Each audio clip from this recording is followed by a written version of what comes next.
The Libido Doctor is in. Hello and welcome. This is Dr. Suzanne, and today I would like to talk about adultery. Okay, this is the result of long conversations with the Lord for the past 3 days. I've been going back and forth. So, this I believe is very complete. Listen till the end, you will be edified. Okay. So first, we're going to talk about the scriptures that discuss adultery in the Bible. Then we're going to talk about the definition of adultery, the different types, 4 types according to the Lord, and then what happens when you are in a marriage divorce situation. Okay, first of all, the scriptures.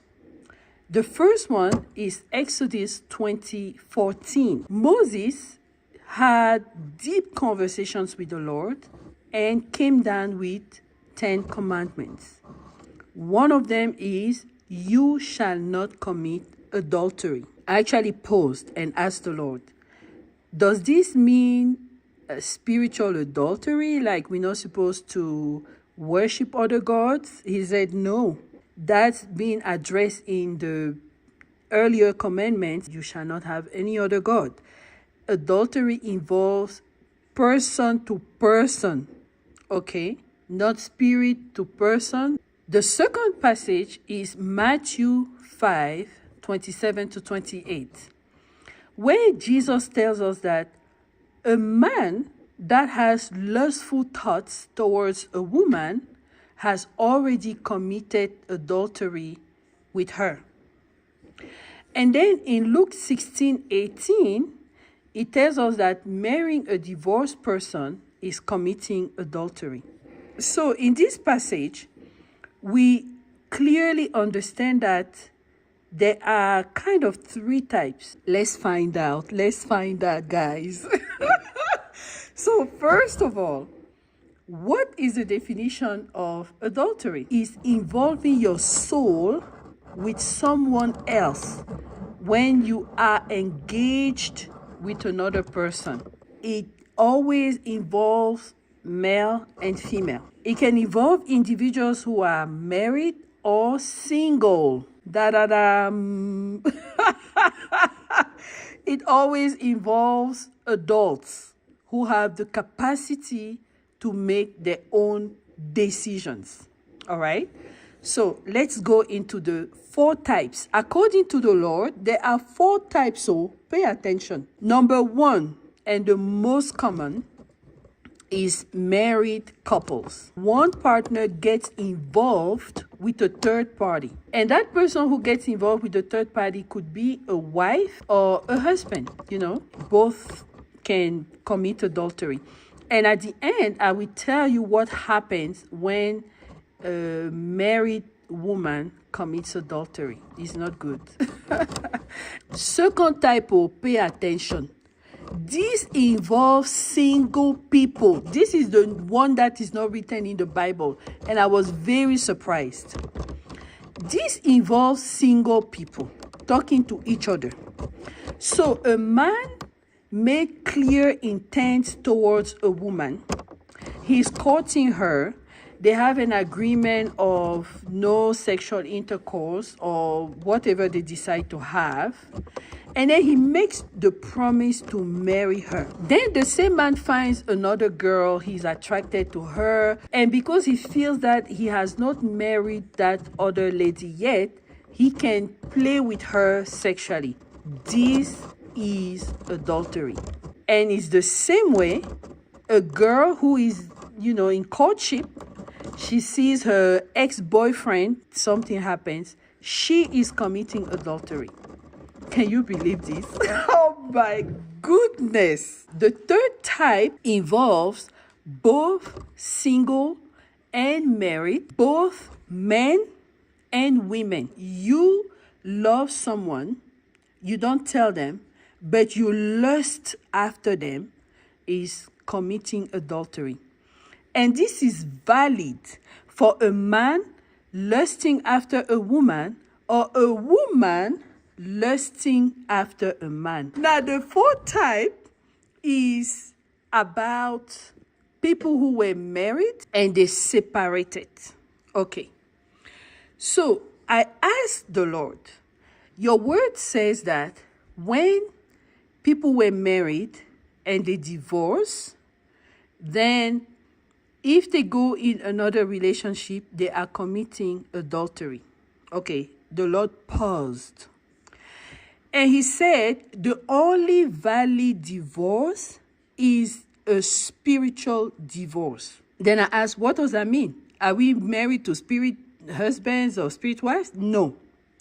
But every marriage is conducted before a spirit. It's a spirit that seals a marriage. So it depends on the spirit before which your marriage was made. I'm like, what do you mean? We all go to church to bind our marriage. He said, no. That's not how it works. Because if you are, let's say us African descent, we like to have these dowry ceremonies where you bring both families, you bring gifts, animals, and all that. Because every family, especially in Africa, has a root of idolatry. There is almost always a family spirit, not a familiar spirit, a family spirit sitting on a throne somewhere that has been reigning on the family for the past 700 years, 400 years, 200 years. Because at some point our ancestors made some covenants with spirits. So when you go do your dowry ceremony, the dowry ceremony is actually a negotiation between the spirits of the man's family and the woman's family. Because now, this man is going to take this woman into his family. There is a transfer of DNA. There is a transfer of family secrets. There is a transfer of wealth. And most of the time during the dowry ceremony, what the husband's family is negotiating is the blood code of this woman. So they can actually enter her soul and extract the wealth she's coming with in that family. This is a spiritual secret, I'm telling you. When you have gone to the dowry ceremony first, before going to the altar of the Lord at church, your marriage was bound before the family spirit and not before him. Therefore, he does not recognize this marriage, but he will allow you to stay and follow the rules of that family spirit. Sometimes during the dowry ceremony, you are uncles that are wizards and occultists, and they manipulate your marriage. Your marriage is under the control of those people, the gatekeepers of the family rules and the family covenant. Really, that's what it is. And if you want to divorce, you have to go back to the family, talk to those gatekeepers, and they are the ones who decide if there has to be a spiritual disconnection between the two families. And until you have done that, you are still married to a man, even if you divorce him at the legal courts. So to the Lord, even a marriage at the court is not a marriage. The marriage has to be done before a spirit, in front of the spirit. If I can use a different term. I was like, So, all those people who do dowry ceremony first, dowry negotiation, we think is a game, is a culture, is a tradition. It's actually a spiritual bound of the marriage. Actually, after a dowry ceremony, people are married. They don't need to go anywhere else. Because going to church is just for show. God is not putting his seal on your marriage. All right. Because of that, your marriage is not bound by the rules of the Bible. where you will come and say, oh, God says he hates divorce. Your marriage is bound by the rules of the family. Until you do a spiritual divorce, you are not divorced.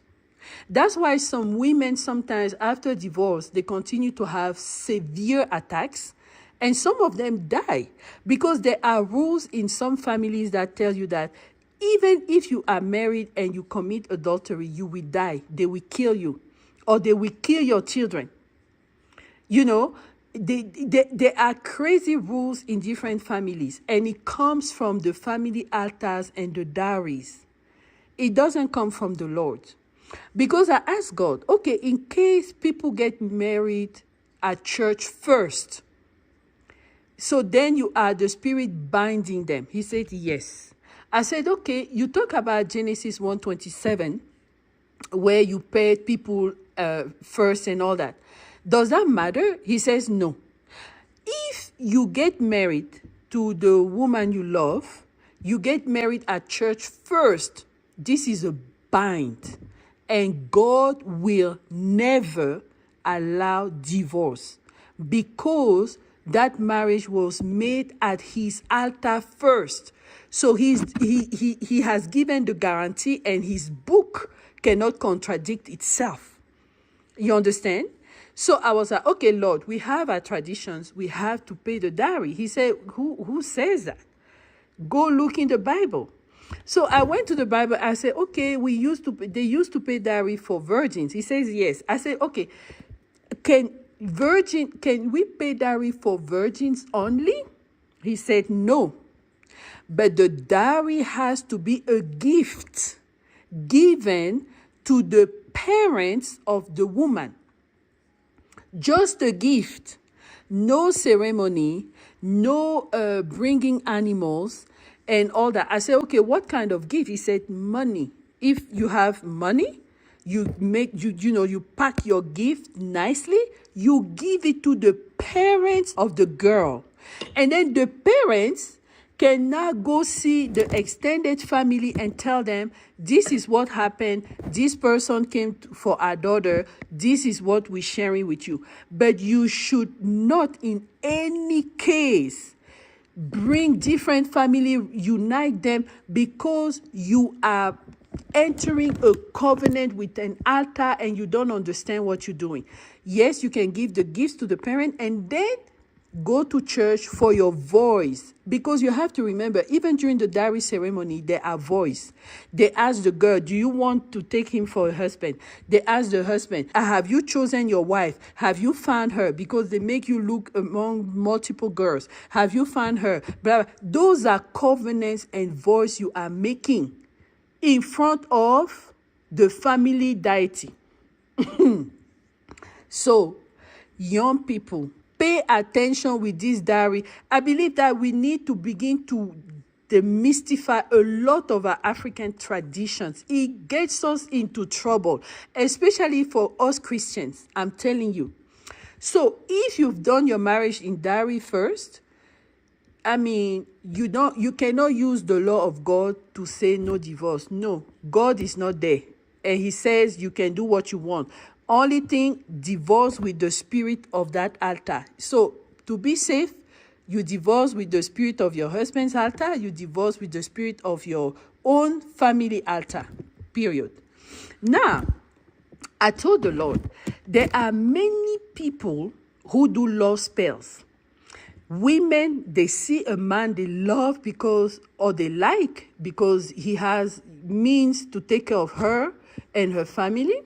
She will go behind the scenes and do a love spell. Or a man can also do that to a woman. So I asked the Lord, in this case, what happens? The Lord said, in this case, first, you bind the person without their consent. But that altar on which you went becomes your marriage altar. It becomes your marital altar, even though there were no voice. The person who went there gave their word and agreed to invite a spirit in the couple to manipulate the other person to bend their will to theirs. So that's your marital altar. And I asked the Lord, what is this kind of marriage, for life? No, it is not, because the lifetime of a love spell is 25 years. After 25 years, it breaks. And when it breaks, the person who was under the spell has their eyes opened and they run for their lives because the spell is not renewed. Now, if the spell is renewed, you enter another 25 years, then your life is done. But if not, the person who was under the spell, because that spirit doesn't have the right to continue the oppression, well, the person can decide to stay or go. But the Bible of the Lord can never be used to compel such a marriage to not break or to tell the other person not to divorce. No, that's a fraud, because you didn't get married in front of the Lord. So these people who do love spell, they bind the person without their knowledge at an altar, a demonic altar, and then they go do the dowry ceremony, and then they go to church. So I asked the Lord, which altar is then going to be the strongest? He said, no, it's the first one they went to. They went to the love spell witchcraft altar. That's where their marriage is. So what happens is that when you go to the dowry ceremony, if there is someone there who is spiritual and has their eyes open to know that you already did a bind somewhere, that person can totally marry your wife spiritually during the dowry ceremony and becomes the husband that is recognized in the spirit realm. So then I asked the Lord, if such a person divorces, who are they divorcing? So first, they have to break that association with the love spell. And two, they have to divorce the person who married them during the dowry ceremony. Okay, so you have to go through 2 steps instead of just one if you went to the dowry ceremony. Now, if you were married before the Lord without any of those 2 pre-steps, you can't even divorce, because God will not conduct your divorce. Period. Isn't that amazing to see what goes on behind the scene? This is unbelievable. So, when you see people in church, they used to be out there playing games. And then with time, they go to church and they begin to hold the Bible and just swear by it. Go back to the foundation, because the foundation of a marriage is how it started. How did this start? That's the foundation. If the foundation is destroyed, there is nothing else that can be done. If the Lord does not build your house, you're building on sand. After decades of investment, this marriage will crumble. So go back and pay attention. Did we give our marriage to the Lord first? Or did we go to the family altar? Or did one person go to a love spell altar? Witchcraft? Pay attention. Spirituality does not lie. You don't see the spirits, but they are actually the ones controlling what happens in the physical realm. Now, what happens to a woman who commits adultery when she's already married? Okay, when you get married to a man, you have to understand that your capacity to receive whatever is different from one woman to the other. Like, 2 women can never carry the same personal gifts for a man. Different women carry different gifts spiritually in their womb for the same man. Now, when you get married to a man, you carry certain seeds for him. If you commit adultery, what happens is that God will cancel those seeds. You will no longer be able to help your husband in specific areas of life because those seeds will be canceled. That's what you lose as a woman who commits adultery. Your husband will get into trouble, especially if the seeds you were given are high caliber seeds. Now, the other thing the Lord said, not all women carry seeds for men. Some women don't even have the capacity to carry seeds. Some women don't have the capability to keep those seeds. Some women don't even understand that they are having seeds. In order for a woman to carry seeds for a man, she has to perceive through spiritual discernment, looking into the soul of the man, who he really is. And with interactions with the Lord, God will begin to make those things available to her. Okay? So it's a little bit, technical, but a woman who commits adultery, who had chairs for her husband, like seats of power, she will lose them. He will never realize them. And that's your spiritual punishment from the Lord. Okay? Wonderful. What happens to a man who commits adultery? Nothing. In fact, when he goes with another woman, he can actually gain blessings from that woman, depending on how they interact. So yeah, I know. I know. When you're a woman, I'm telling you, your womb is connected to one man. Stay with him. Okay? Just stay with him, because if you are committed to him, God will begin to bless him through you and bless you through him. It's an exchange. And God will just do it with time as he sees how you are. And then God doesn't trust everyone. You have to know that. That's just the truth. All right. Well, I talked a lot, but I think it was very interesting. I love you guys. Bye.